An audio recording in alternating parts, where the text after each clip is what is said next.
G'day folks. Sorry it's been a little while. I've been quite busy in home life. I've ended up doing a renovation on my bathroom at home, and I've been flat out doing that, so I've had a bit of a break from the car for the last couple of weeks, but I've still got some good plans for it, and I want to keep keep the uploads coming. So yeah, today I want to talk about, this is I think it's part 4, so this might be the last of the rundown of the car. I'm going to talk about that little transmission. I know there's one fellow there who's keen to know a little bit about it. Well, it's nothing really special, but it's a turbo 350 box, and I had it built on the mainland through Wholesale Transmissions. They do a lot of transmissions for four-wheel drives, and I had one built from them, which this is a stage, I think it's a stage 2 kit. It's not a manual, a full manual kitted one, but it's a semi, so it's got like a quick shift in it, so you can still take off in drive and it'll work through the gears. It's been beefed up to handle the horsepower that at the moment that it's I'm putting through it. It was rated for around 650, so it's doing the job nicely. Look, it's been a faultless little box. The oil I've had it for 3 years. I'd be saying it's done around 15,000 Ks. This is the third fluid change I've done in the box. Every time I drop the tranny fluid out of it, there's very minimal, and I mean very minimal, clutch dust in the bottom of the pan. I've only just recently, in the last sort of 8 months I think it was, I've put that deeper pan in. It's a cast aluminium one. Holds an extra, I think about an extra litre and a half. And it's because what I've done now, I'm not putting the fluid through the radiator now. I've got 2 separate transmission coolers up the front, one either side. It's right behind the bumper bar there it is. There's a little compartment. I've just got 2, I've always had it on there, 2 small transmission coolers. And now, and I ended up putting a nice, I don't know if you can quite see it, there it is. It's a fairly reasonable size transmission cooler there as well. So combined with the 2 up the front, the one next to me here, and the deeper pan with the fins on it, that's holding up fine. I haven't got a temp gauge on it, but I know one thing, the oil is staying beautifully red in there. So, and a few times when I've done the club days down at Simmons, at the track, I've got in under it and felt it underneath there, and it's not really that hot, so you can still touch it. So I'm guessing it's getting up around 50 odd degrees, 60 degrees, and so it's doing the job nicely. I've got a cable shifter, I'm not sure if you can quite see it there, into a ratchet system in the car. That's a really good little shifter. It's a little bit longer in the handle, it's easy to grab, and works well.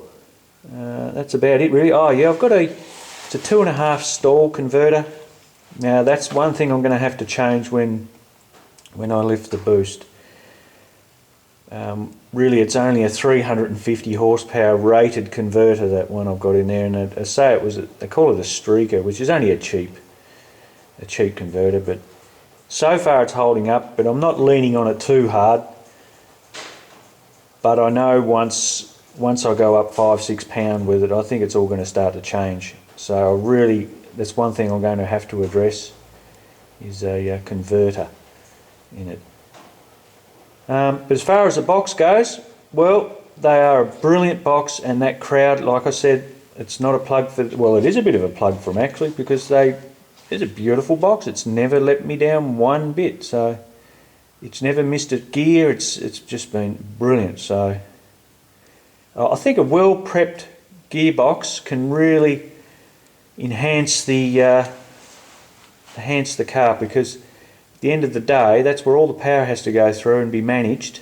And if you haven't got the right gearbox, whether it be a manual, automatic, you're going to have a terrible time with it all. So, and okay, well, coming out from the gearbox, I've got a 3-inch tail shaft. That's a custom shaft I had made up, and which runs, I'll show you guys now, runs through to the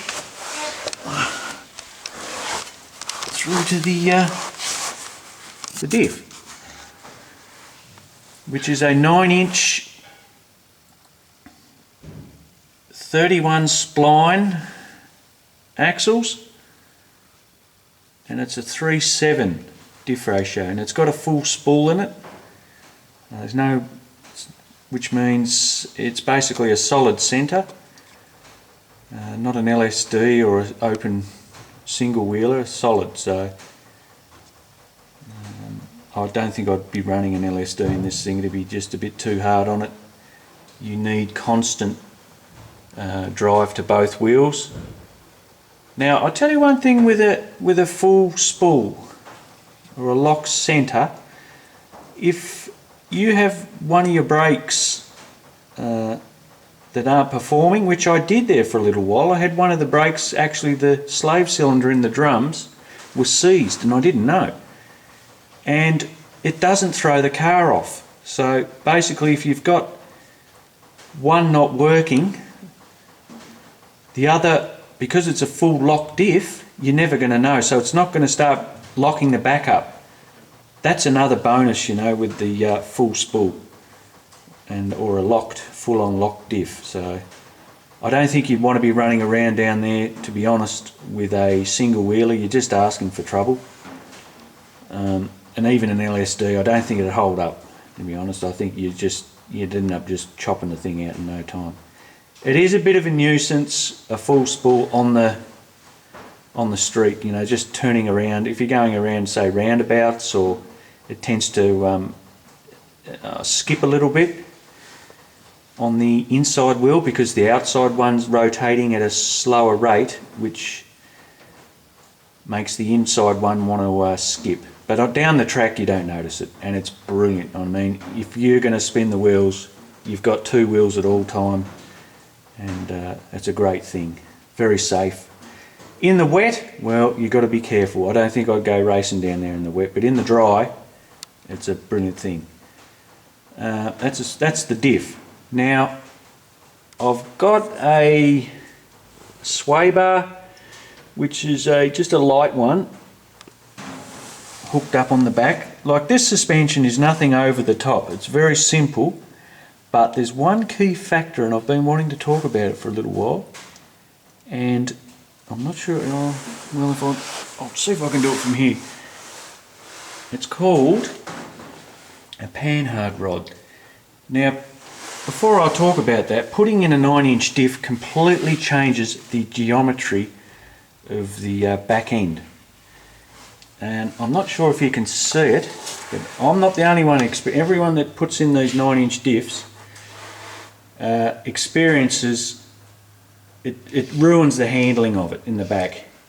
Now, those top arms, because the diff is so physically a lot bigger, it lifts them top control arms up that high, and it changes the angle of the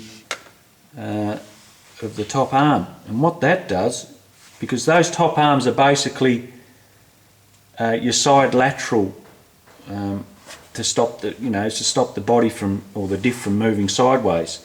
Because you put so much angle on them by lifting the back up, because the diff's a lot physically a lot bigger, it makes them handle terrible. It really does. When I put it in and started driving the thing, and this was before I started circuit racing, even on the street, it was shocking. The whole car had wanted sort of, it just had this horrible sort of a roll in it. And I struggled there for a little bit. Anyway, I came up with this idea after a bit of research. I put in a Panhard rod. Now, what a Panhard is, there's a rod which is mounted. A lot of factory cars have got them, in later model cars, but this is mounted from the diff down at the shock tower, and there's a rose joint welded on, sort of mounted on there, and then back up here to the other side I've got it mounted to the body of the car, and that takes out all sideways movement, and it takes the strain off the top arms, and it completely settled the car. The car is unbelievable now when it handles. It's so taut in the back, and that was the I was near going to pull the diff back out of it. It was that bad, and after a bit of research and learning I made up this. So I think the main key to a Panhard is to keep them level. Don't have too much angle on them.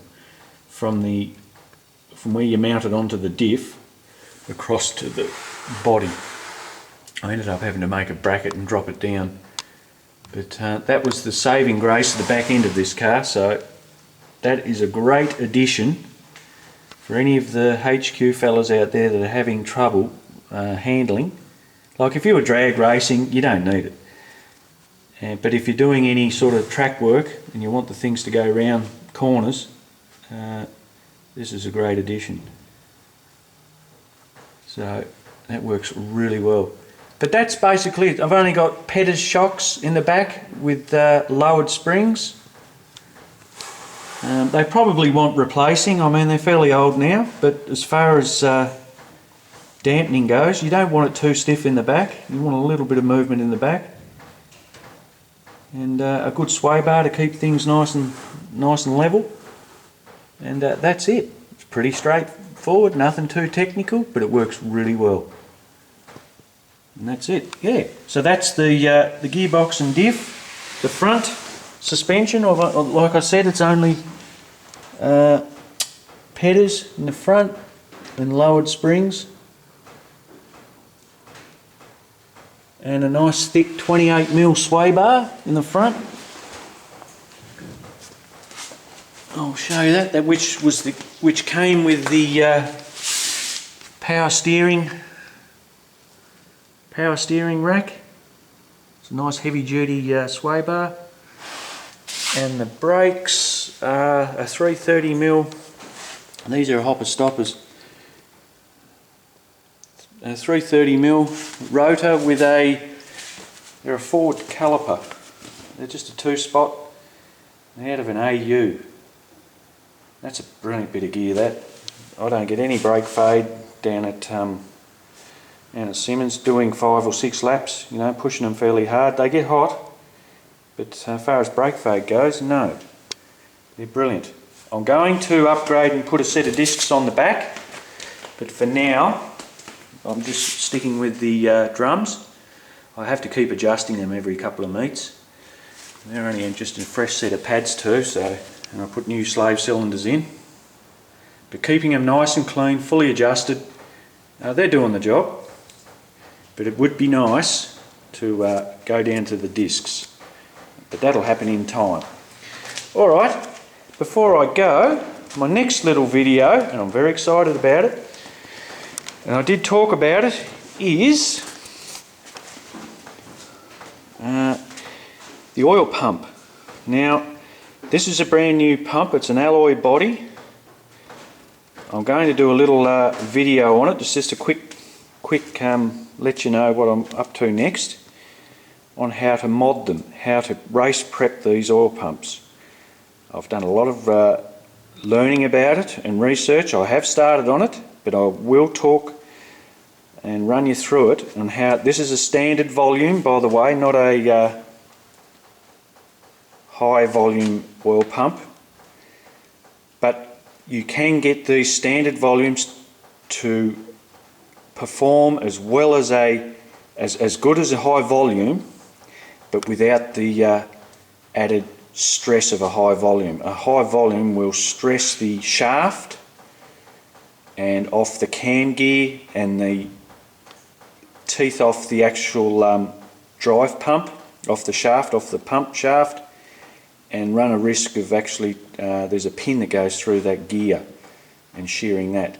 So these, by doing what I'm doing here, when I show you, will not put any load on a extra load on it. It just gets them flowing better, and there's a few little tips and tricks you can do to get these up to competition spec. So stay tuned, I'll pop a vid up very soon.